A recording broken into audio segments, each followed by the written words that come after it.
Hi guys, this is Bailey from Iceboxauto, just showing off this Tesla screen we've installed to a Fiat Fullback. I believe it also fits a Mitsubishi L200, but they fit both cars pretty much. So this system here obviously is a large Tesla screen. Got the screen protector on at the moment. We've got similar units, obviously we've installed them previously, so it works pretty much identically to those. At the moment, I've got my phone paired up to the Android Auto, so if I press Car Auto, it's already been paired up.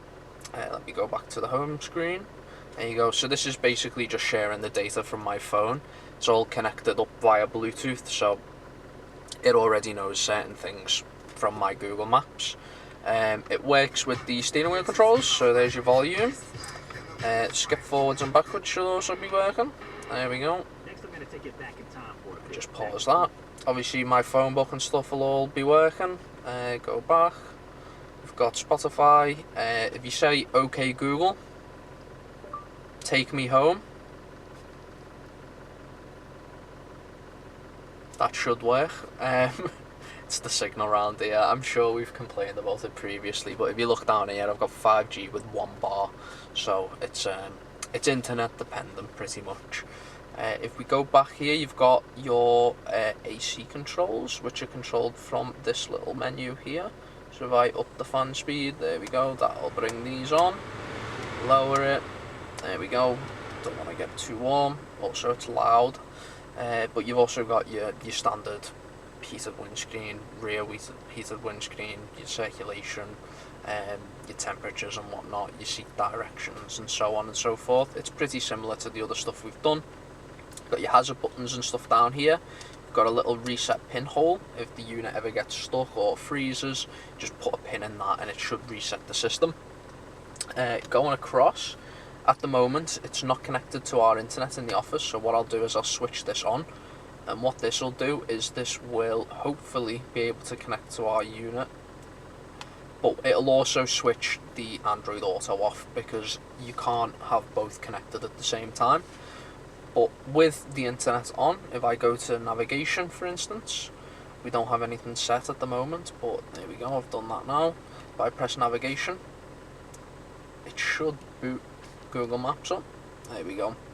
I've also just noticed that John has not signed out, so I'll have to do that after this video. But there you go, so there's Google Maps running. If I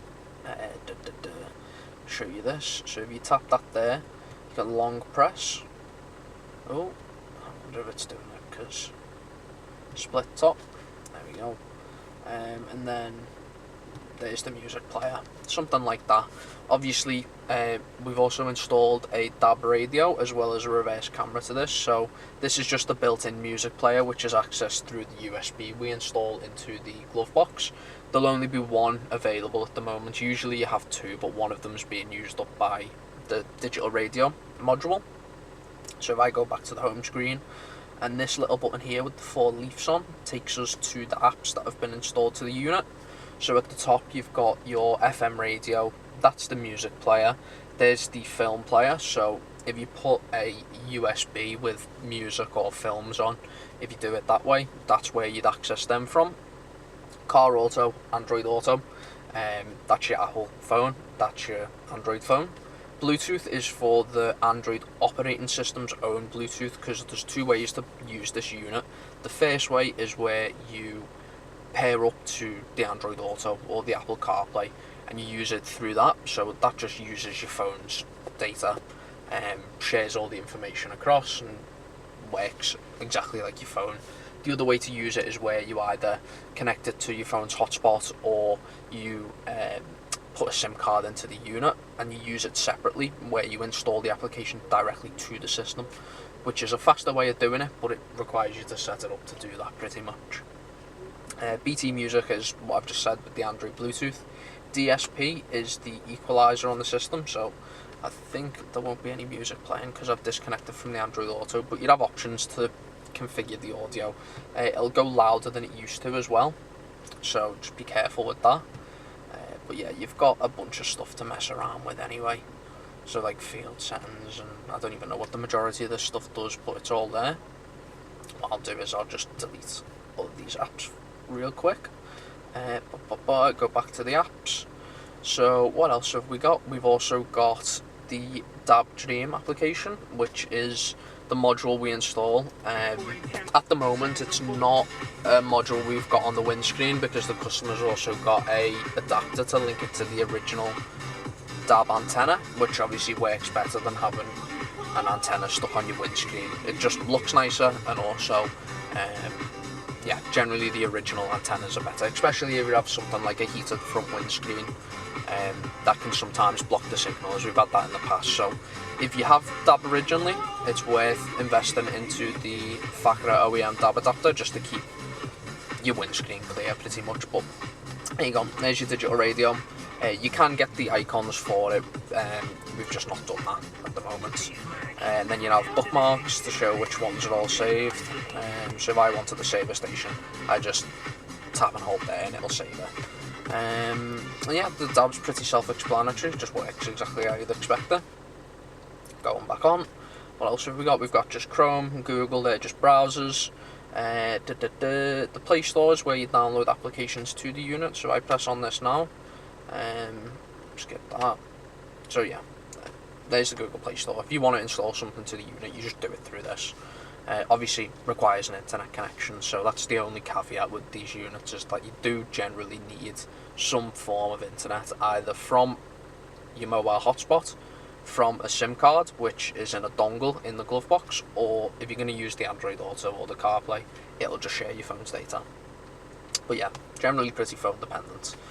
The next thing is, if I swipe across the top, you can customize these, I believe, so you can put whatever you want on them. File Manager is for managing files, so if you want to put songs directly onto the system instead of just having them in a USB, you can do. And I guess I'll show you the reverse camera as well, so let me just put this in reverse. There you go. So this is a, what one is this one? Signal type, 720p 25Hz, and that's what it looks like pretty much. Can't really go wrong. Yeah, it's not the nicest install on this car, but it's what it is. And yeah, that's pretty much it, to be honest. I don't think there's anything else I can realistically show you. I guess you've probably got dark theme on or off, so if I do that, that might be handy. Yeah, so it can be a bit brighter if it's daytime and there's sun, and then obviously you can have it swapped to dark mode if it's dark and the screen's too bright. But yeah, that's pretty much it. If you've got any questions, or obviously you want to get in touch with us, check the description, or leave a comment, or get in touch via WhatsApp, email, or just give us a call. Cheers, thank you, bye bye, bye bye.